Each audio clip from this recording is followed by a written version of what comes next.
In the years before the Great War, Big Mountain had been the home to the brightest minds of the 21st century.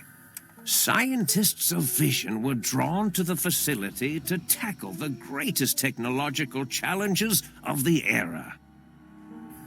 They sought to create a new world, fueled by technology for the benefit of all mankind. Sonic emitters, space-age alloys, DNA hybridization, force field particle research, autodoc advances in cranial, cardiac, and trauma surgery. The hopes and dreams of a century became realities in the electronic forges of Big Mountain. There is an expression in the wasteland, old world blues. It refers to those so obsessed with the past they can't see the present, much less the future, for what it is.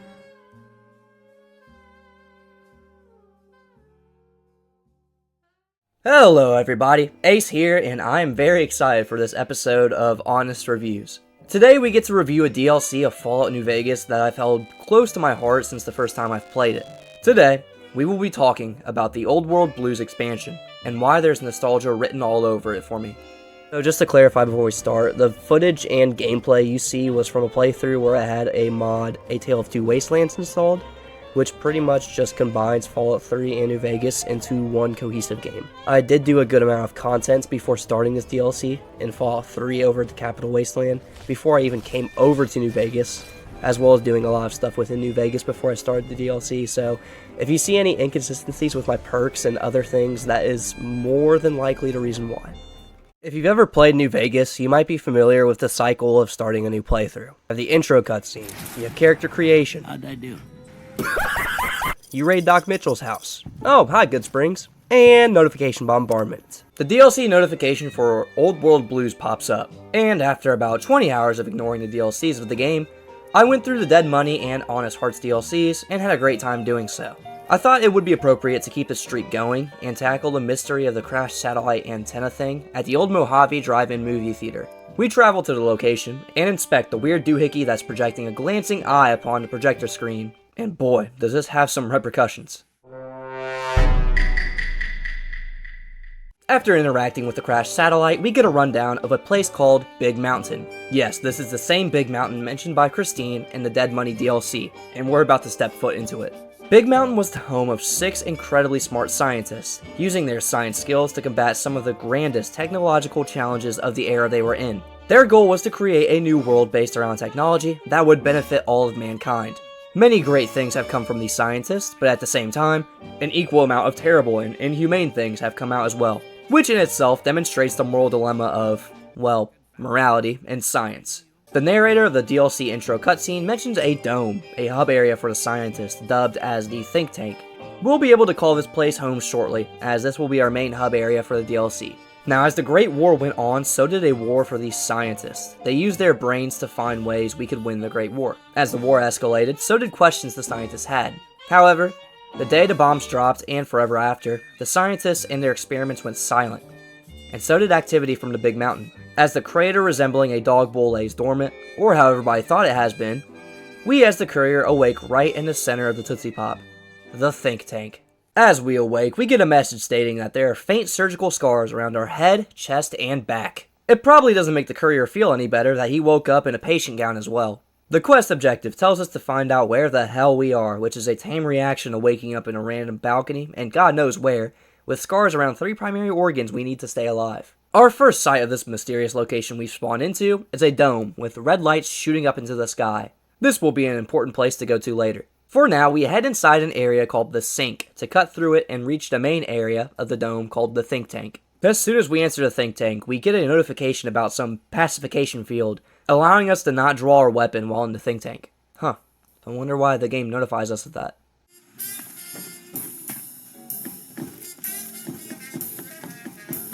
What the hell are these? If you've seen anything about this DLC before, you may know well who these robots are, but these are the scientists of Big MT. Minus one, but we'll talk about him later. Instead of these scientists being human, they decided it would be a great idea to shove their brains into these robots to live everlasting lives, being able to conduct their research uninterrupted by the short lifespan of a suit of flesh. However, as time has gone on, these robots gained some interesting quirks. That's really my nice way of saying these guys are batshit crazy and insane. This opening dialogue between the 5 robots is pretty iconic to me. I remember first playing through this DLC back in high school laughing my ass off at what these goofballs were saying. It's no doubt the longest bit of conversation in any of the Fallout games, lasting up to possibly 20 minutes if you really take your time with it, but boys, almost every minute of talking to these guys is entertaining. The writing is wacky, the personalities are wild, and the quirks each of these scientists have makes for a terrifying nightmare blunt rotation.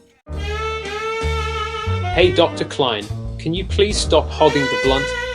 I am a genius. You have Dr. Klein, the ringleader who screams everything he says due to the other scientists turning up his voice module as a prank because, well, they hate him, I'm pretty sure. There's Dr. O, a robotical engineer who gets disrespected, but also dishes it out to the other doctors, showcasing him as an unbearable CSGO teammate. There's Dr. 8, the sound wave engineer whose voice box is so messed up he speaks unintelligible gibberish that somehow the other doctors understand due to the rhythms of his sound waves. We have Dr. Dala, the robot so obsessed with human action and interaction that they'll robogasm if you let them inspect you. And we have Dr. Boris, a scientist who was stuck in the past of being tormented by his high school bully, Richie Marcus, and his failed love interest. He's a loser who will overpronunciate certain words for emphasis to sound more grandiose than he actually is. This god squad of robots is a huge highlight for me from this DLC. Being able to learn about their pasts, what experiments they've done, what bad things that they've caused from said experiments, and more makes this DLC feel so much more worth it when diving into the many locations and labs inside of the Big MT.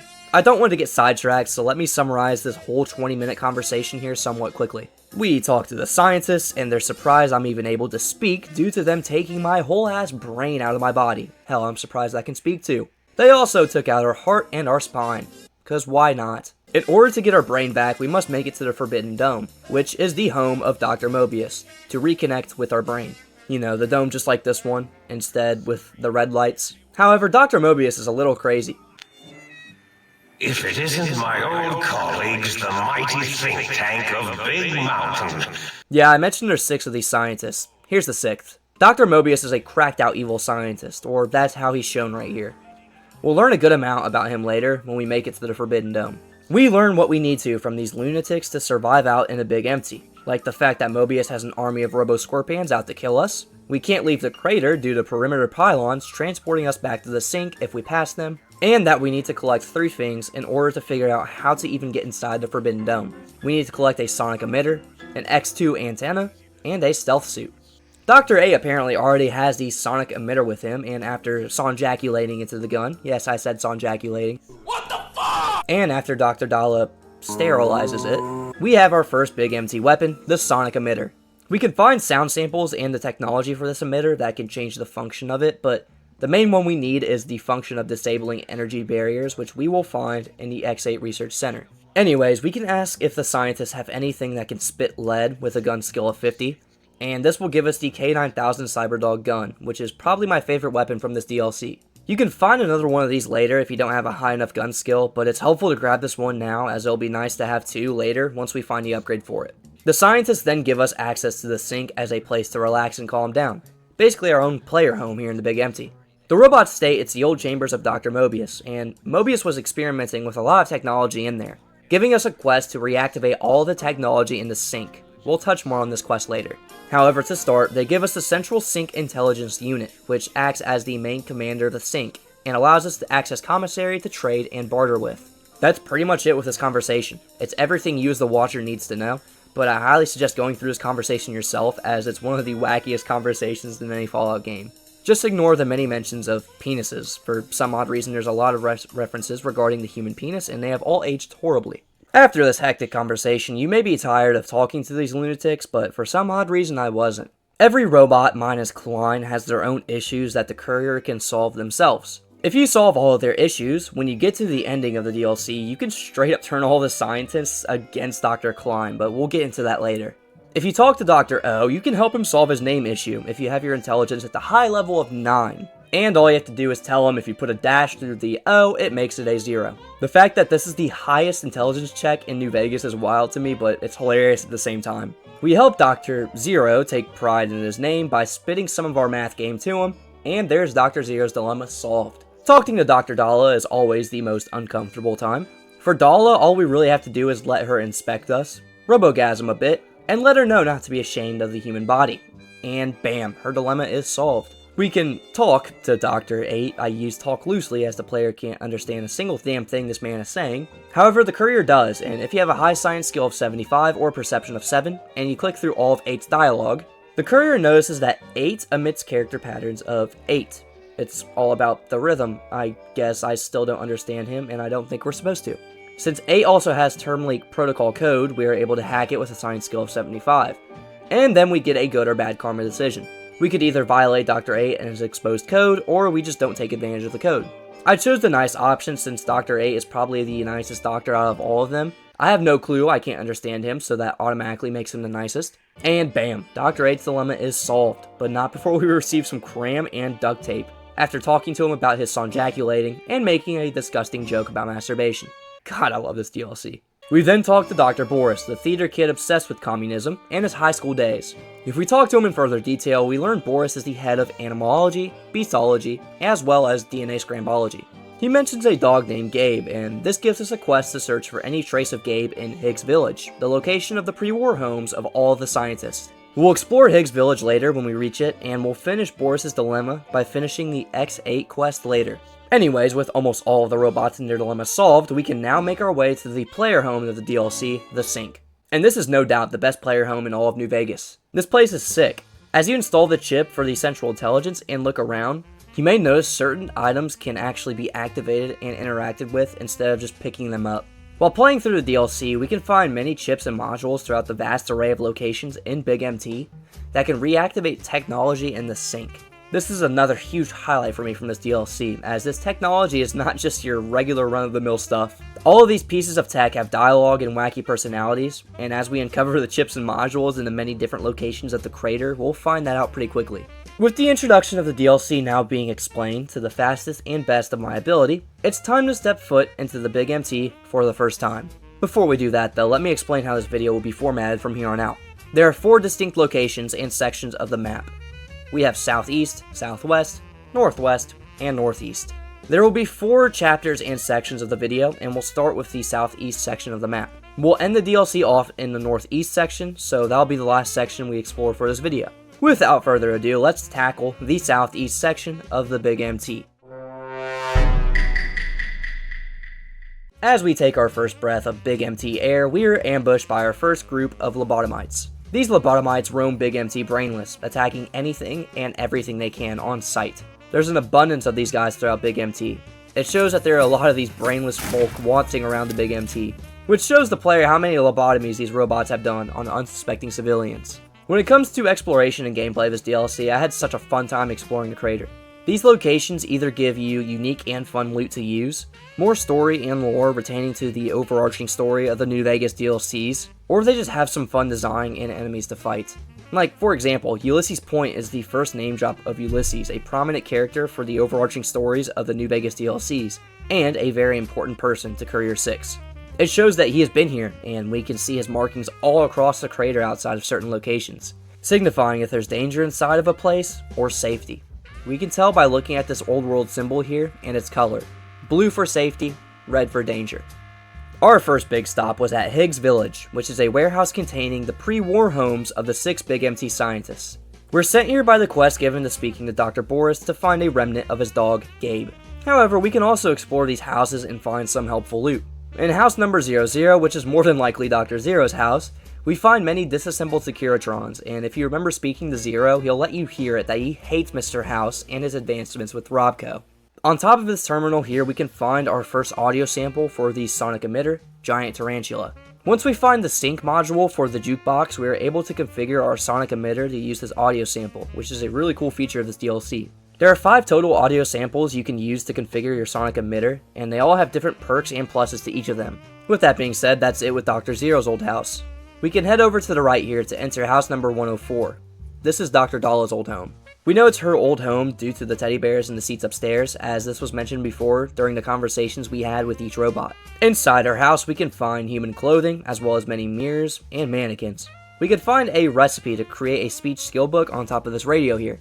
With how weird Dr. Dalla is, her home doesn't surprise me one bit. Next, we can head inside house number 108, which is Dr. 8's house. Dr. 8 specializes in sonics, so it's not a surprise that inside of here we find the sync project for the jukebox, as well as the opera singer audio sample for our sonic emitter. Here in the backyard of Dr. Boris's home, we can find a doghouse, which is where the quest to find a remnant of Gabe will send you. However, if you have the Wild Wasteland trait, which you more than likely do if you're playing through New Vegas, then you're screwed because a miniature Deathclaw named Stripe will wake up from his afternoon nap to come rummage up your insides as you breach into his territory. If you know what this reference is, however, you'll learn that if you go to the fountain in the middle of the village, Stripe will back off you and not rush after you. Using this to your advantage, you should easily be able to take Stripe down, but be very cautious as his size doesn't mean you should take him lightly. After defeating Stripe, we can pick up Gabe's old dog bowl and update the quest, which will tell us to find more information regarding Gabe inside of the X8 research facility.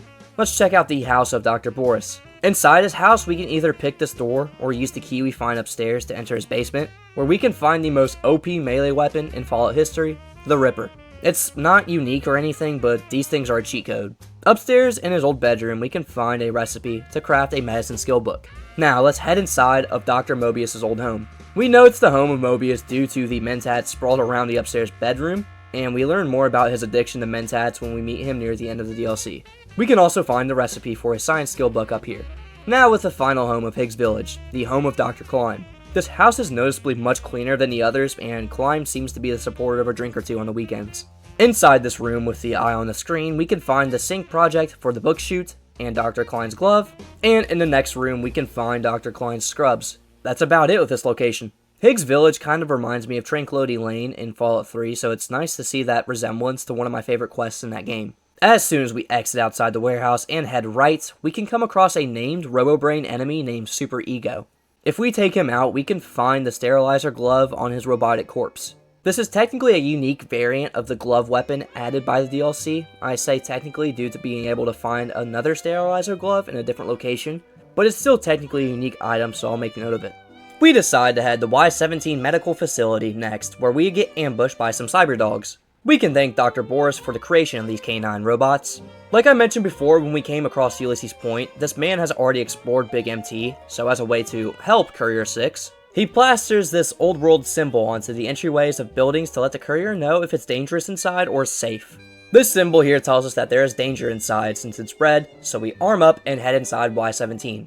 We come across a named Mr. Handy enemy, dubbed as Dr. Orderly, MD, PhD, DDS. A subtle brag about this one's achievements in life. Luckily for us, he doesn't have DR in his title for damage resistant, so we easily take him down, as well as the other Mr. Handy Orderlies in the location. Right in the middle of the room, we can notice an auto dock, buried in some rubble. Next to this auto dock, we can find Christine's COS Recon armor. Yes, this is the same Christine from Dead Money. Why in the world was she here? That's something we can dive into later, but just know she was on the hunt for someone who found refuge here in the Big MT.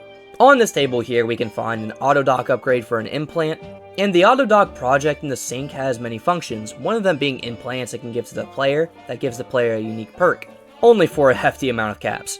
Inside this cabinet here, not actually inside, we can find another auto dock upgrade for cosmetic enhancements. And finally on this desk, leaning next to a typewriter, we can find the sync project for the auto dock. For now, that's all we can do inside this location, as there's a force field barrier blocking another pathway, but we'll be back later to disable that. Right next to the medical facility is 7B Boomtown. There isn't much to do here right now, as we have to go to 7A in order to find a unique item in Boomtown, but we'll do that later since it's on the southwest portion of the map.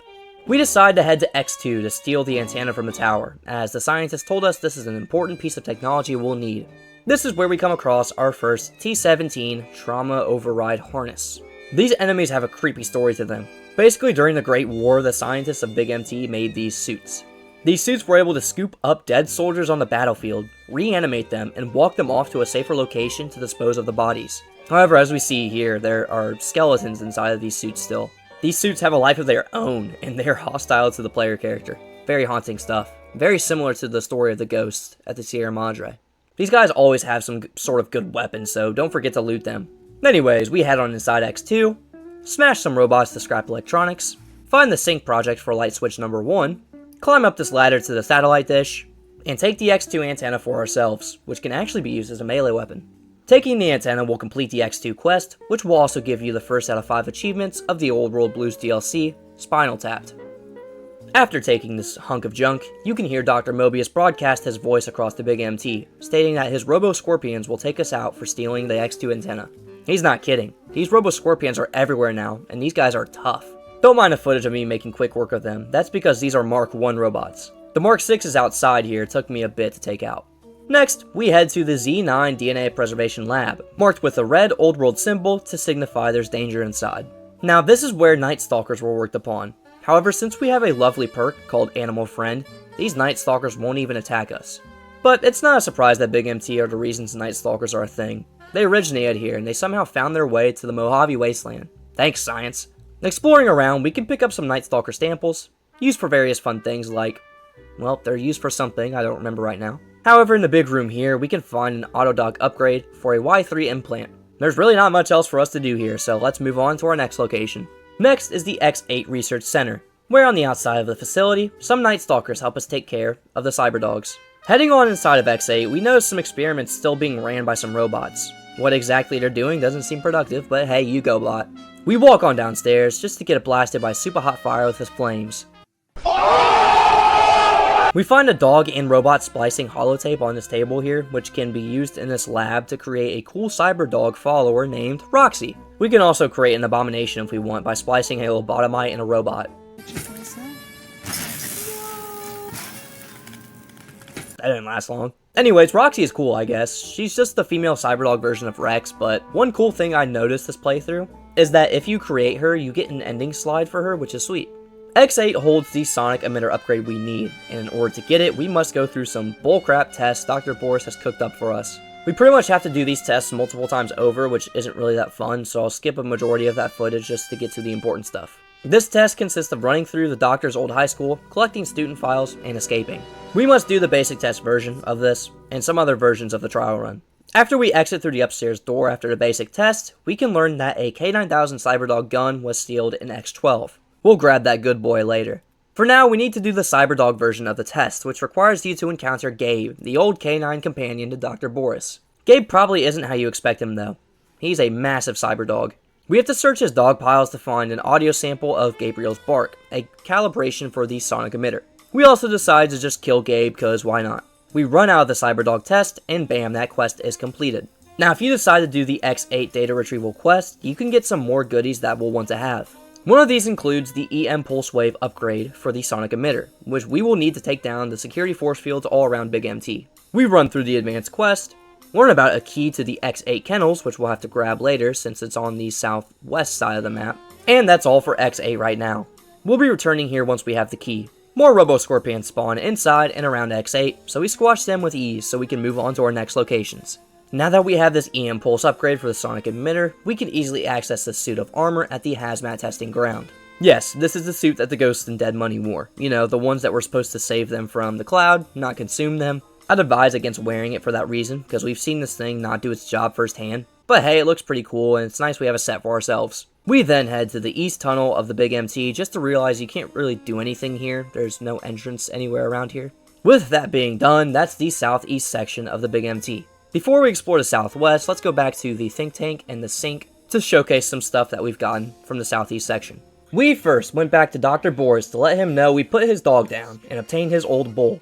Boris realizes how much he's messed up by experimenting on his own pet dog that would do anything for him, feeding Gabe chems for God knows what reason. This guy sucks. One interesting thing Boris mentions is the shape of the dog bowl and how similar it is to the crater-sized hole of Big MT. I don't know if there's anything else behind this, but it was an interesting line of dialogue and use of symbolism. With that being said, Boris and his dilemma is solved, and that concludes the side quests of all the doctors. We then went up to the sink and activated the Autodoc module. How about that? We unlocked the ability to buy the 2 implants we found, as well as the option to completely change the look of our character. The implants are cool, but I told you it was a hefty amount of caps. 10,000 caps to deal more damage to Cazadors? Nah, I'm good. The other implant seems pretty useful though.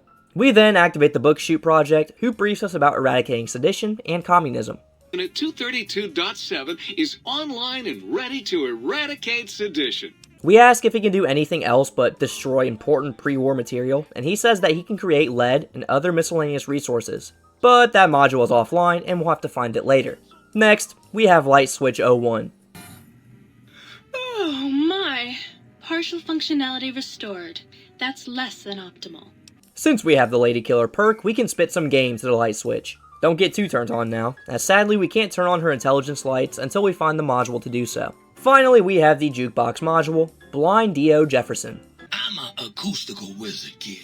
The Jukebox is no doubt my favorite sync project. This man is smooth. We can use the Jukebox to recalibrate our sonic emitter, and as we see here, we have a few options to recalibrate it with. Now, before we explore the rest of the map, we went back to Y17 in order to use our sonic emitter to take down the force field in here. Inside the room beyond the force field, we find another sterilizer glove. We scrap with some lobotomites, and we find a holotape from Christine herself. Christine apparently followed Elijah here after he abandoned the Brotherhood of Steel during the attack on Helios 1. The holotape ended with an explosion, with Christine stating, "Someone's here." Creepy. With the sync projects from the southeast being activated, and Y17 being fully explored, let us explore the southwest portion of the map now. We started with the X12 Research Center right next to the think tank. Heading inside X12, we notice a huge barrier sealing off the location from us. But luckily, we have a sonic emitter so powerful now, it can make this barrier disappear. Do you guys remember the terminal in X8 about how a K9000 Cyberdog gun was sealed in X12? Yeah, a Master Trauma harness is blasting us with it as we stumble down the stairs. We win this duel with the harness, as well as take out his fellow lackeys. Here against the projector, we can find the upgrade for Light Switch 01, allowing us to now use the smart lights in the sync. And here's the extra K9000 Cyberdog gun, ours for the taking. We decide to head to the Cuckoo's Nest next, and the easiest way to get to it is to travel through X8 and exit out this door here. Why is it called the Cuckoo's Nest, you may ask? Well, it's overran with lobotomites, who like to hoard useless junk items like toasters and random scrap, mainly because they weren't smart enough to craft anything, because, well, they don't have brains. We take out the super seniors inside of their nest, and save a few incoming freshmen from barrages of, "Where my hug at?" and "Showering without me?" one-liners. Inside the Cuckoo's Nest, we can find the sync project for the toaster, displayed in a devilish fashion of an altar. We head on out of the nest and decide we want to go to X7A Artillery Launch. On our way there, we found a locker marked by Ulysses with a blue symbol, which seems to act as a loot drop-off in the middle of nowhere. Ulysses is such a conflicting character so far for the courier, as it seems like he wants us to survive the big MT, but at the same time, he's not deferring us away from it. It's like he wants us to experience the brutality and the dangerous world of the crater in the middle, but yet he's still providing the loot drop-offs for us. We'll touch more on his character in the Honest Review episode of the Lonesome Road DLC, but for now, we just don't have much on him other than that. Anyways, we make it to X7A, and we're greeted by an RY589 Ultimobot. I don't know what the number stands for, but if it stands for a total count number, then it'll drop to 588 after we crush this one. He doesn't have anything unique on his corpse, sadly, so in our rage, we decide to activate an artillery gun to watch a cool explosion. Inside the building here, we can find a recipe for an explosive skill book, and that's about it. However, those test launches we did are correlated to X7B, Boomtown, as that's where the rockets are meant to land. We decide to head back to Boomtown to find the crater we just made with our silly test launches, and we are delighted to see a footlocker in the middle of our crater, containing one of the coolest looking and most useful pieces of headgear in Fallout New Vegas, the Atomic Valence Tri-Radi Oscillator, I think I said that right, and a recipe to craft a gun skill book, but who cares about that. This headpiece acts as a hair item, and it gives you 3 rings around your head, and while you have it equipped, your health will regenerate slowly over time. This could be insanely crucial during a hardcore playthrough of New Vegas. Plus, it looks sick, so it's a win-win to wear this thing. The damage threshold is also at 4, just 2 below some power armor helmets, so yeah, this thing is insane. The next location we want to explore is the Saturnite Alloy Research Facility. I thought it would be an easy trip over to it, however we got ambushed by a good amount of lobotomites and trauma harnesses. Like, a lot of them. But we took them out with the explosive bullets of the anti-material rifle, and finally made it to our location, marked with a blue old world symbol that signifies it's safe in here. Well, it's somewhat safe, but there might be some important loot in here. There are a few crazy Mr. Handy bots, but nothing we can't take out by now. Right here is the Sync Project upgrade for the second light switch and their mood lights. This location seems to be the main facility to export and research the usefulness of Saturnite, a material not really heard of until this DLC. I don't know much about the story of this metal, but I do know that some of the lobotomites have Saturnite power fists, as well as the name Mr. Handy Sparks waiting for you behind this force field. So if you want to use this mysterious metal for yourself to clock some brainless loser into an eternal sleep, that's one way to go about it. Other than that, there's not much else to this facility. There's an underground area with some minor loot, but nothing major or unique. We did, however, find a skeleton of a dead miner here. Rip Steve. Next, we went into a toxins plant with a red old world blue symbol on the outside. Judging by how the player gets radiated just by standing outside the plant, there's no doubt that this place is pretty dangerous, and the red old world symbol plastered on the garage door reaffirms us of this. To the right, as soon as we head on inside, we can find a corrosive glove, a unique variant of the scientist glove that's green for corrosion. Trauma harnesses seem to breed inside of this place, not actually, but there were a good amount of them in here. While exploring the radiation-filled warehouse, we can find the code for the hazmat pod we already deactivated with our sonic emitter. Other than that, there's not really much else here. So on we go down the yellow brick road to our next location, the Z38 Lightwave Dynamics Research Building. Inside Z38, the first thing you may notice are the friendly neighborhood holograms roaming around. Ones who look eerily similar to the ones found in the Sierra Madre. Lo and behold, Big MT created the holograms for the Sierra Madre. We can figure this out on this terminal right here. Big MT seems to have caused a good amount of harm with their experiments and tech rather than good. We can find a free valence radii accentuator in this beam of light here, and for some reason if you stand in this beam of light, the player passes out. I don't know exactly why, but don't do that, I guess. Up here we can find a recipe for an energy weapon skill book, and that's it for Z38. As you can tell so far, in order to pick up pieces of lore and story related to the overarching story of all the DLCs, you need to explore every nook and cranny of Big MT. But boy, I found it worth it to be piecing the story together this way. It's so intriguing and captivating, and it makes the player wonder how does this place and the other DLCs relate to each other. X66 is literally just a concrete slab. I don't think I need to say more as I found nothing of interest here. Unless I completely missed something. If that's the case, then I'm sorry for slapping this location and everyone who put time and effort into it silly. X13 is just right next to it though, and this location's pretty important. If you guys remember from the X8 quest, we need to grab a key to the kennels in X8, and this key is right to the right once we head inside X13. We just need to use our sonic emitter to take down this force field, and loot this briefcase because anything that's of importance should definitely be in a briefcase hidden in the corner of a dimly lit room. We head back to X8 to do this stupid trial run a few more times, this time with some unusually friendly specimen. Before we release them, however, we can find schematics to upgrade one of the two K9000 Cyberdog guns into a supposedly better gun named Fido. I prefer the original over the upgrade, but it's still nice to have. Our reward for doing the basic and advanced runs with the Night Stalkers, which was cake thanks to the Animal Friend perk, is the DNA Agent perk, which gives us a 10% damage bonus against Night Stalkers. Cool, I guess. Now that we've gotten that out of the way, we can search for a final piece of technology we need to collect because the big brain robots told us so. This piece of tech is a version of the stealth suit we got a glimpse of in the Dead Money DLC. However, this one is cooler, and it can talk to you. Hello, it's nice to meet you. Who can I hide you from today? Yeah, it can be annoying, but hey, it'll automatically give you stim packs and Med-X when needed, so that can be useful. I don't know for sure if you can get addicted to Med-X while using this suit, but that would be hilarious if you can. Before we do the X13 quest, this locked door leads us to an interesting occurrence in this game. Did you see it? If you blink, you definitely missed it. For some reason, this door doesn't have a loading screen. It just throws you into this bright colored room meant to be a room for virtual reality. If you think I'm making a big deal out of this, you're right, I am. At least there's a unique version of the proton axe in here that we can grab, as well as a note detailing why the simulation won't work if we try it. Hint hint, it has something to do with his axe and his skeleton. If you read the terminals around this place, then you'll know about Dr. Callus. Sadly, her fate can be found downstairs. Dying on the job has to have some sort of compensation, right? Anyways, if we explore this sewer drain, we can find a special stash of something called Battle Brew. A drink one of the workers here was cooking up, and boy is this stuff crazy. If you have the right materials, you can come back here anytime and make more for yourself. Now that the extra stuff of this place is taken care of, let's do some more trials. Yippee. First, we can explore some observation areas.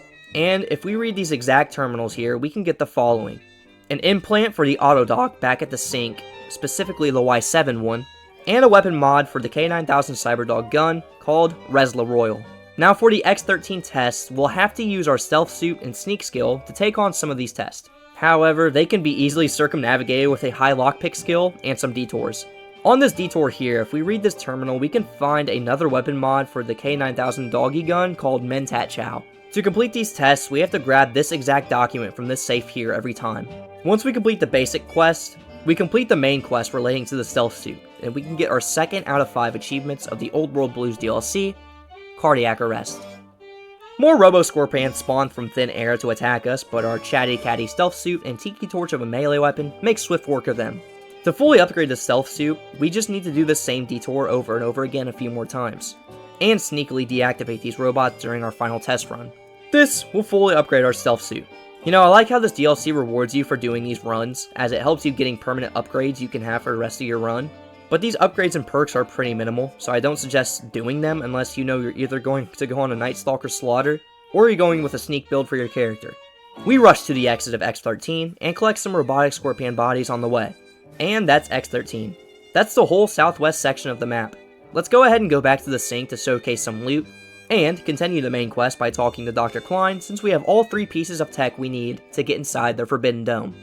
Talking to the SCIU will allow us to buy the weapon mods we found for the Good Boy gun.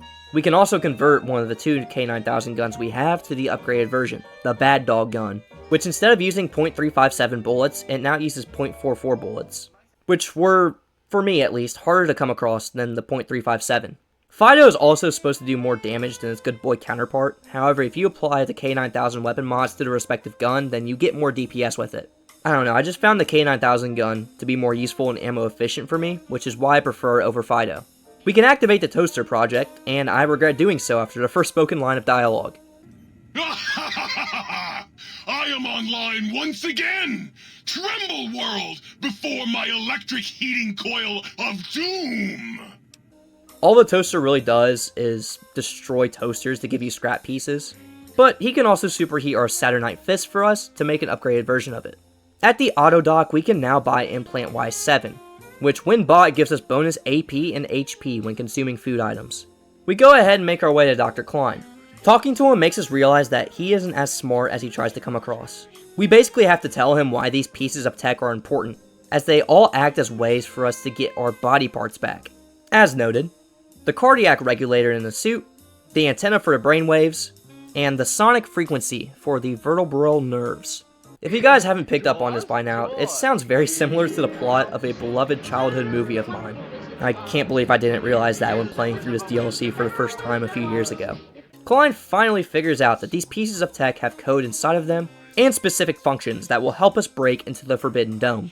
Once we find our brain, we will be able to heal ourselves and transfer our spine and heart back into our bodies, but that's for later. We will need to find our brain first, which means we'll have to come face to face to Dr. Mobius, who's been giving us a hard time with these damn Robo-Scorpions. Before we do that, however, we need to explore the northwest section of the map, so let's go ahead and start doing so. We start by making our way to the west tunnel of Big MT. We can actually explore this tunnel, and hidden deep inside we can find the Custodian, a named Protectron who more than likely cleans this place, I don't know. He's not too tough to deal with, and past him we can find a weapon mod for the layer energy weapon called an Auxiliary Recharger Chip. There's really nothing more of importance here, as behind this very hard locked door there is a Saturnite Fist, which we already grabbed earlier, so it's just a waste of time to come back here. Past the locked door next to the entrance, we can find a recipe for an unarmed skill book. That's it with the west tunnel. We follow the train tracks to our next location, which is Little Yangtze. Little Yangtze was a concentration camp for Chinese prisoners during the Great War. We can head up the stairs of this watchtower to find Elijah's advanced lair. Huh, another mention of Elijah. This watchtower was a prominent place for him, as he used the prisoners here as guinea pigs for his stupid explosive collars that we had to deal with in Dead Money. Over here by the coffee machine, we can find an upgrade for the book chute back at the sink called Mulching. We can read the terminal here to get more info on Little Yangtze, as well as Elijah and his experiences here. On the last entry, Elijah notes of a glint he saw on the building on the other side of Little Yangtze. If we head over to this ruined building, we can actually find Christine's silenced rifle, stating that this glint was from Christine trying to assassinate Elijah. Elijah's terminal entries also makes many mentions of another courier. This courier can now be inferred as being Ulysses. We'll figure this out later, but Ulysses seems to be pulling the strings of many of the experiences we went through the DLCs. And here we can find proof that he caused the events of Dead Money. He himself redirected Elijah to the Sierra Madre. Inside Little Yangtze, we can take care of some of the survivors and find a recipe for a survival skill book under this bunk bed here.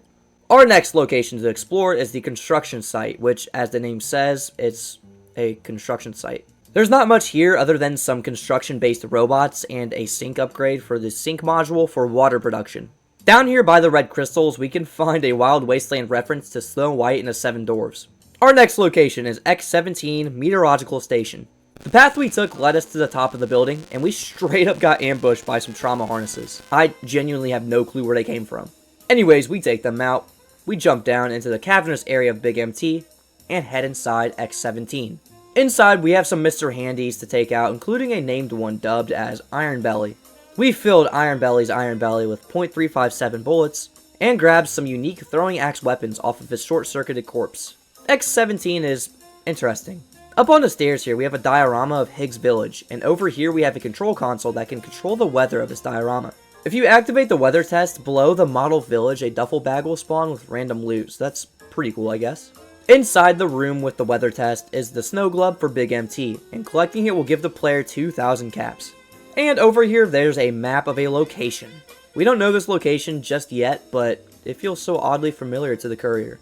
We'll be at this location next Honest Review episode, as, yes, this is a map of the Divide. Our next place to explore is the Signal Hills transmitter, marked with a blue old world symbol to show safety inside of the building. Inside here we can find an auto dock upgrade for hairstyling enhancements, allowing us to get a trim from the local auto dock, which I guess is our barber now. And under the shelf here we can find a recipe for a barter skill book. I missed grabbing this originally, but on the top of the roof here we can find another copy of Elijah's Advanced Layer, and a weapon mod for the layer called Prismatic Lens. We can also find a torn journal note here which notes more of Elijah's journeys through Big MT. We now must travel amongst the pipes to head to the botanical garden of X-22. Here we can find out that the origin of the spores from Vault 22 in the base game were, shocker, made by the scientists of Big MT. Man, their track list is just adding up by the minute. Patient Zero here is taken down with ease, and up here we can find a seed package, which we need to find 3 of them to satisfy our next sync project, which is right here, the Botanical Research Station, right next to this hot plate here. The other 2 seed packages are in some hard to reach places. With some careful jumping, plant extermination, and exploration, we are able to grab one of the other seed packages we need.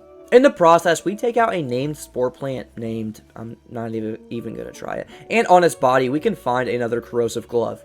Past this pipe here, we can find the final seed package we need. That's it with X-22. Get me out of here. The last location in the northwest section of the map we need to explore is the Y0 Research Center. Now we can't actually go inside this location, but on the roof we can find a recipe for a melee weapons skill book. I missed it in my footage, but there's a terminal here explaining the purpose of the center, and it seems like this place was where the vending machines from the Sierra Madre were created. Jeez, everything just ties back to Big MT, doesn't it? Now that we've fully explored the northwest section of the map, let's head back to the sink to recap the loot we got. We can talk to Light Switch 1 again, and finally activate the smart lights, which when activated and stood in will give us some good boosts for 12 hours. We activated the Biological Research Station, and he starts talking about receiving our seed and all these other sexual innuendos I don't want to repeat or hear ever again. Ooh, oh yeah, baby. We can process all of our seed packages into the planters all around the room by feeding them to the research station. This will allow us to grow many different plants we can use to craft many different items, which is very, very useful for a survival-based character or a hardcore mode playthrough. At the auto dock, we can now get a haircut, so that's cool, I guess. The book chute can now mulch and give us spare parts, lead, and duct tape when we feed it pencils and clipboards, which can be very helpful when wanting to craft ammo. That's it with the northwest section of the map. Let's move on to the final section, the northeast, where we will wrap up the main quest of the DLC in the process. We start the northeast portion of the map by heading to the Magnetohydraulic Station. If you have the Wild Wasteland perk, there will be a bunch of deactivated walking eyes all over the complex. They don't do anything but provide a reference to the Venture Bros TV series. What we are really looking for is the sink module for the sink project, like for an actual sink, you know, where you wash your hands. There isn't much else inside of here, so we head on back to the sink to activate the sink. Oh God, look at you! You're filthy! I did this to advance the All My Friends Have Off Switches quest so we can figure out where the last modules are. Next, we make way to Z14, which seems to be a DNA splicing lab. And it seems Big MT is also responsible for Cazadors, because who else would? Every Cazador we kill in Big MT will help us reach an everlasting perk that will permanently increase our damage against Cazadors. So I don't see a reason why you shouldn't stomp these stupid flying bugs out of the air. The layout of this place is almost exactly similar to the Night Stalker lab, and inside of the room past the big doors is Specimen 73, a named Cazador who's about to turn to squash. This son of a bitch is fast, so using bats on him is probably the best bet. On his corpse, we can find the second and last copy of the Atomic Valence Tri-Radi Oscillator. If you didn't get the one from Boomtown, this one will be pretty useful. On the experiment table here, we can find another Autodoc implant dubbed M5, as well as some other minimal stuff around the room. Securitrons roam this area of Big MT, and it makes sense as the deconstruction plant is just right over yonder from Z14, marked with a red old world symbol for danger inside. But before we go in, we can find the sync project for Muggy in this truck here. The deconstruction plant features many Securitrons who are dubbed as Berserk and aren't afraid to shoot you on sight. This location is great for scrounging for scrap metal and electronics, as there's a plethora of the items all around the location. Here we can find the most dedicated Robco worker alive, right before we encounter this binary beast, which is funny to me because this name just translates to the word 1 when converting to ASCII characters. 1 indeed. 1 out of 10 for this fight. Not hard, he spams missiles at the player. I'm over it. On his corpse, we can find an upgrade for Muggy, which helps Muggy produce parts. We'll say hi to Muggy here shortly. There's really not much else to this location, so let's keep trudging through Big MT and make our way to the loading station. While there isn't much loot-wise here, this area is very fun to go through. Sniping my way through the lobotomites and carefully navigating the scaffolding to find defenses from the masses of bullets being fired at me was very entertaining and butt-clenching. The waste disintegration platform ties into the loading station area, as there isn't much loot-wise, but the combat here was very entertaining. A location pretty notable on this map is Elijah's Watch. Getting to it isn't easy, however, as you have to get through multitudes of robo-scorpions and terrain. While trying to get to Elijah's Watch, I came across an entryway to a mysterious cave. I skipped my merry way inside, one-shotting the blowfly enemies, thinking this area would be cake. I'll let the footage play out from here.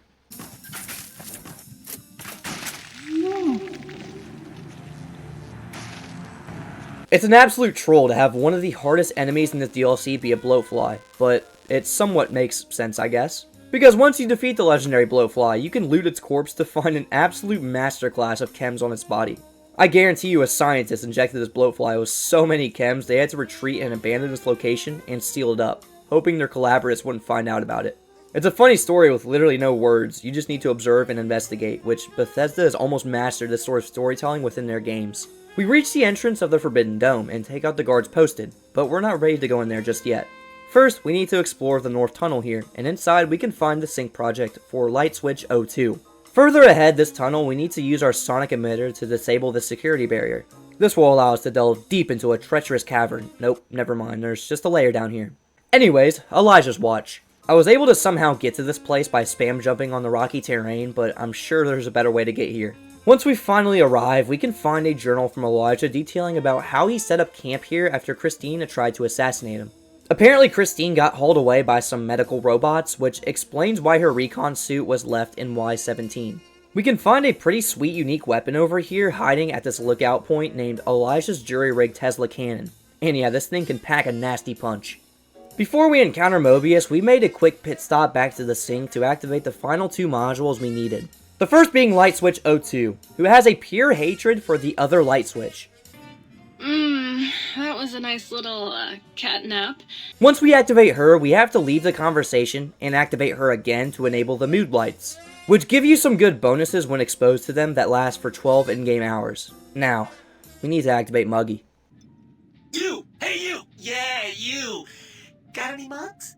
Once we activate him, since he's our last sync project to activate, we get our 3rd out of 5 achievements from this DLC, making friends. Muggy's probably the wackiest and craziest sync project, and that's saying something when the Toaster exists in the same universe as him. You think I don't know how crazy I sound? Of course I do! They programmed me to know that too! I hope whoever voice acted Muggy got paid extra. Literally all Muggy does is clean mugs. However, with the upgrade we got from Binary Beast, Muggy can clean mugs and give us scrap electronics. Pretty cool, right Muggy? So long, pal.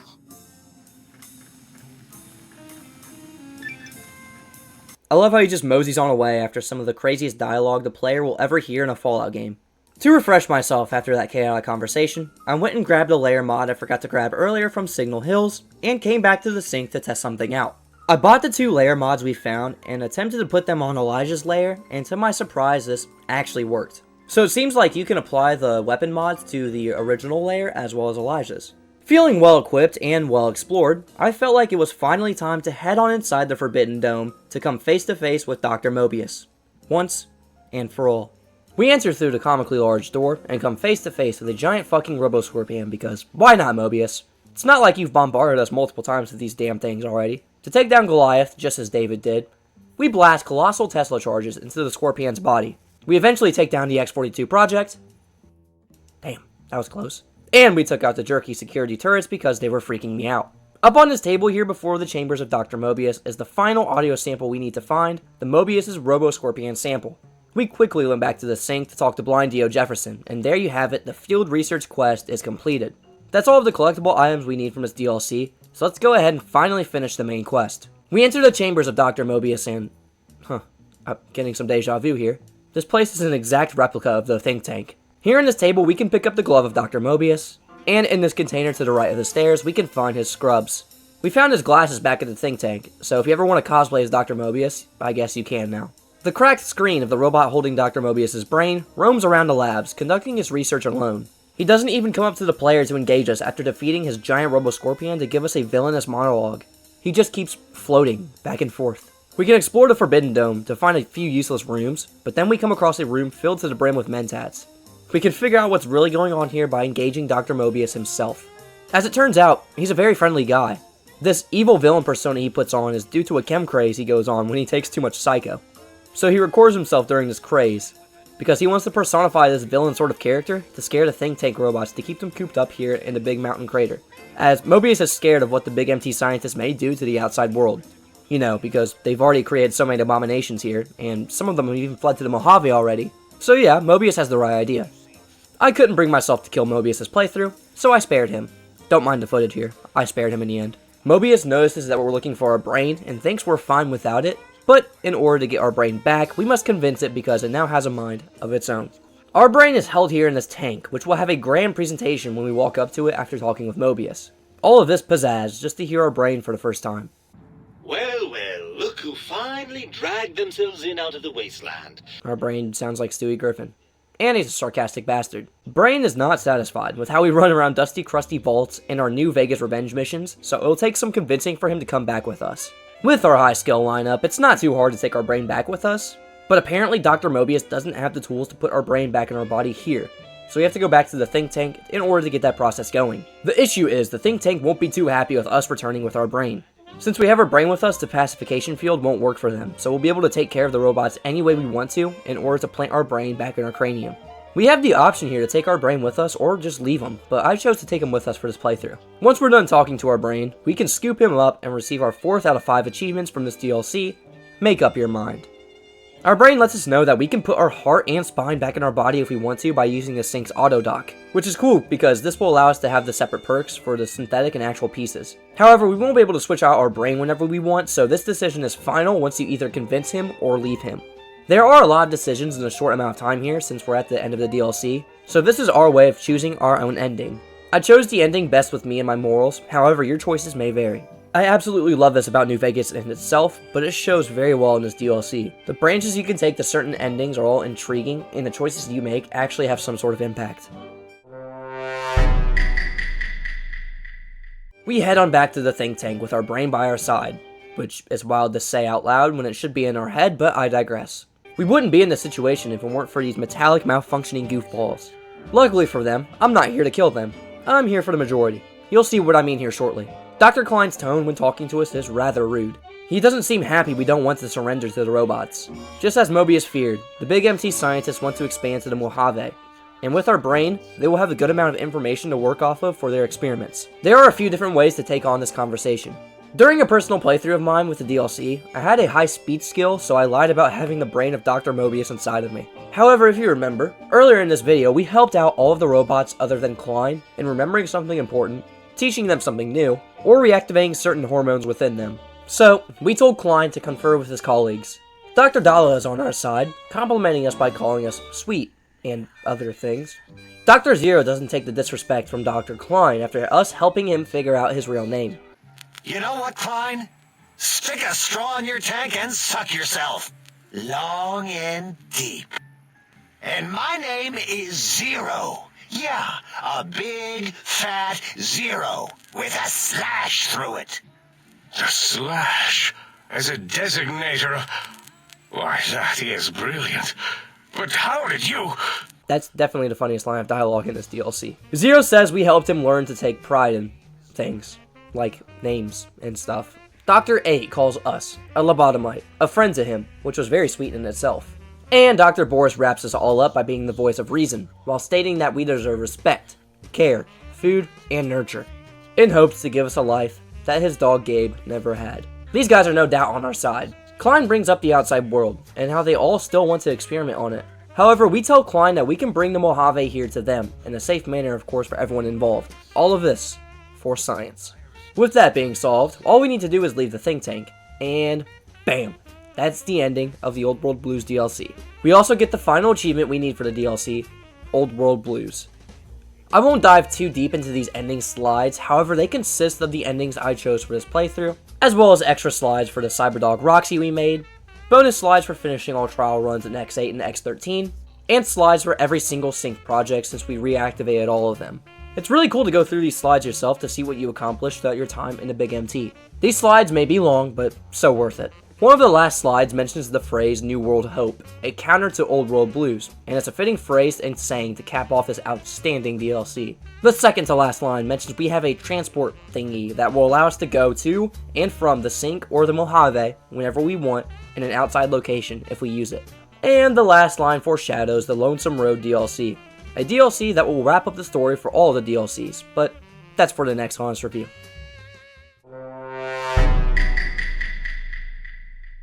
With that being said, that's the Old World Blues DLC. As you can see, I praise this DLC highly in almost every aspect, so it's no wonder that I am going to give every single category in my review a New World Hope trophy, which is the award for a category being perfect. The story and finding pieces to it while exploring is so well done.